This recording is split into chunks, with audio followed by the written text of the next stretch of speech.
because we know that the National Labour Commission has declared the ongoing strike by the Ghana Registered Nurses and Midwives Association illegal. This follows failure by the association to comply with procedural requirements under the Labour Act. The NLC's intervention is backed by Section 162 of the Labour Act and Regulation 20 of the Labour Regulations of 2007, which recognizes workers as providers of essential services, restricting them from undertaking full industrial actions without prior resolution mechanisms.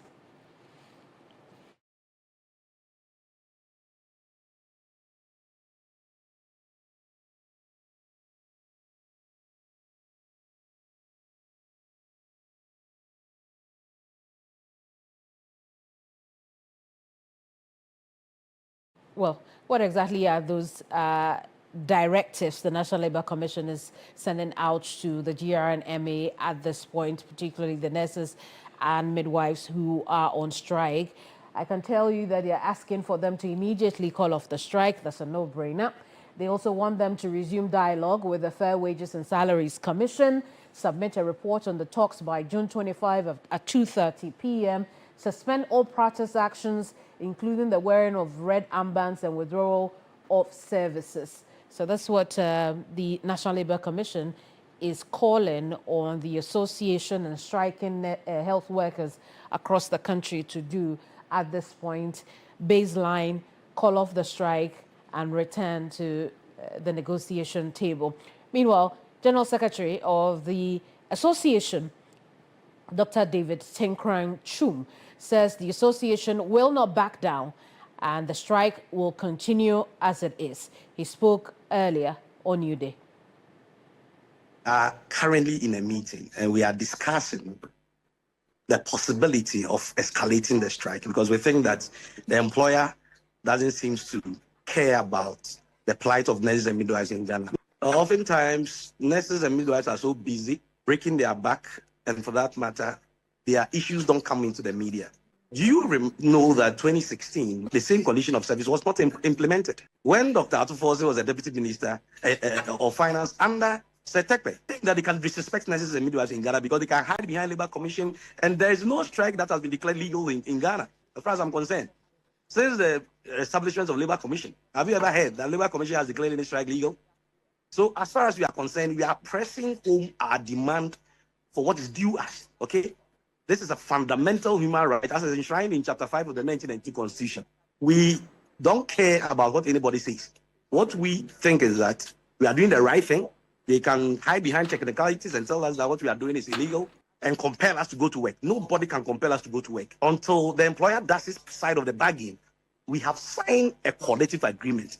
It is up to them to approve it for implementation. Listen, the collective agreement is a living document. It has an expiry date, okay?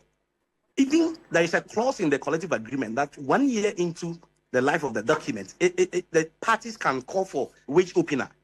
So they should approve it. If they think that there is something that they want to alter, which will be met with a lot of difficulty, they should approve it as it has been signed. Because listen, the point is that it wasn't just negotiated one-sided. Fair Wages and Salaries Commission led the employer.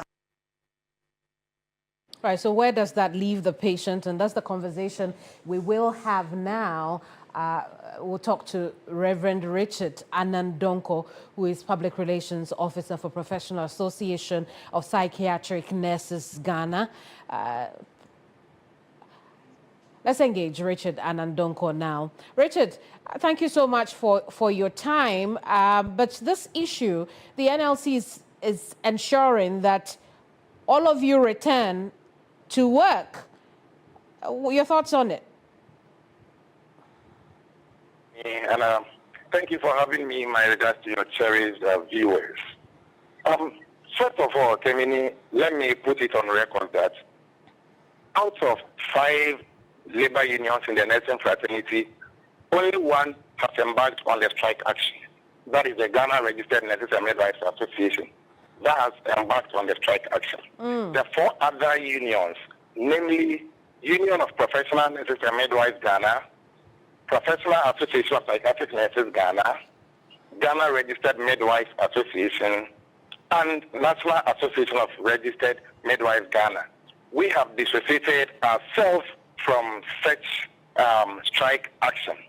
Now, let me also use this opportunity to apologize that I had so many calls from well-meaning Ghanaians that we are saying that we are the people who sleep with dead bodies, or we live with the dead bodies at our workplaces. So it's like we are so good. Not that we are so good. If this statement was made on TV3 this morning by the General Secretary of the Ghana Registered Midwives Association, please, we dissociate ourselves from it, and we apologize that maybe he didn't mean it that way. Those taking it differently, please. We apologize. Also, one of your panels was quick to add that this is long overdue. They should, the government should take an action by maybe employing retired midwives and other people. Please, we've not gotten there. We are just pleading with you. Now, let's come straight to what we are looking at. Condition of service has been signed. It was signed in May 2024 by the Fair Wages and also Madam Perpetua, who happens to be the national president for Ghana Registered Nurses and Midwives Association, because they hold a collective bargaining certificate. Meanwhile, per the Labour Act, even if you are going to do anything or you are going to sign anything like that, first of all, you should invite or take the comments from the other unions who are also part of you. You should invite them or include them in the negotiation process. But Madam Perpetua and GRNMA refused to do that. And because of that, this issue had to be taken to court on 27th of June, 2024.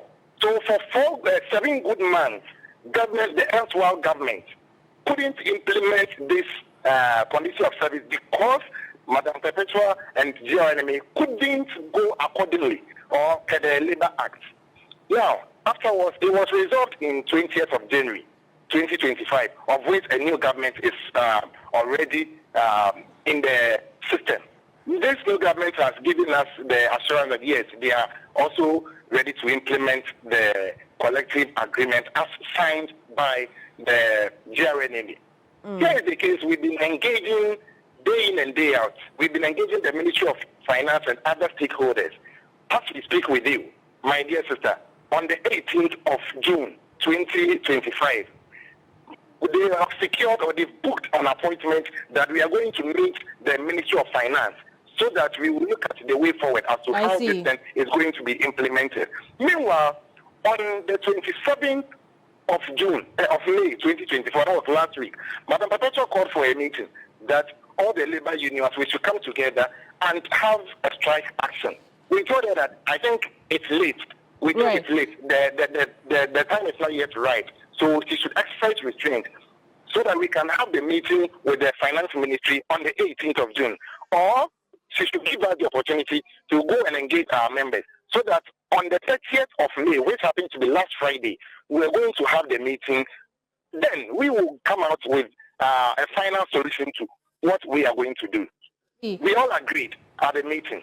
Then in the evening, she comes in to tell us that no, she went to her neck, and they have agreed that the following day, that is 28th, they were going to start the roadmap, or they were going to have a press conference, then come out with a roadmap for their industrial action. All the other labor unions disagreed with the decision that she took. And that is how come when she came out with this intended industrial action, that was last week, the other 4 unions came out together so strong that no, we are not joining you because we have not exhausted our avenues for all the kind of engagements that we are supposed to do with the government. We will be together and do this if we have exhausted all the avenues and then we see that the government's position is that they are not ready to do this. So it has not been either the previous government or this government. It's been our own GRNMA posture that has led us to this situation. Now, I see. So Richard, let's have a conversation. I think you've talked extensively. What is the way forward now? Obviously, you back the NLC directive for the striking nurses to return to work. What is the way forward now? All right. So the way forward now is that The one who even declared the strike is not in the country. She declared the strike knowing very well that she was leaving the country for Geneva, starting an international labor conference on the 2nd of June to the 13th of June. So as we speak, she's not in the country with the secretary. They are not in the country. Which captain leaves the battalions astray in the battlefield whilst they are doing their own thing elsewhere? Now, the National Labour Commission has declared that the action that we have taken, or the action that the GRNMA have taken, it's illegal. So we are pleading with our people, please come home. Let's do the needful. Let's continue with the engagement so that the right thing shall be done. We all support the implementation of the collective agreement which has been signed. But we don't support the way in which we are trying to go around it. Let's continue to engage. Maybe we engage and we see that, okay, we are not having any headway. That is when we can come out like this. Kamini, let me tell you something. The labor consultant for GRNMA, Mr. Osingami, has even said that what his people are doing, it's not right, it's illegal. Now they are trying to, just today, I heard from your outfit that Dr. Tinkrai was saying that even they are planning of starting the total strike today, instead of their own roadmap that they have given, whereby the total one has to start somewhere on the 9th of June. That is next week. Why would we be doing this? Is it that we see something that we can't tell any others? It's the same thing that we had a meeting with them, then we all agreed that we are going to meet on the 30th of May. Then suddenly they came out with another date that they are going to embark on a press conference before the said date. So please, we are taking this opportunity to beg the government that the government should also do the needful, that this thing is long overdue. We should sit down and do the implementation as soon as possible so that nurses and midwives shall also be at peace. Very well.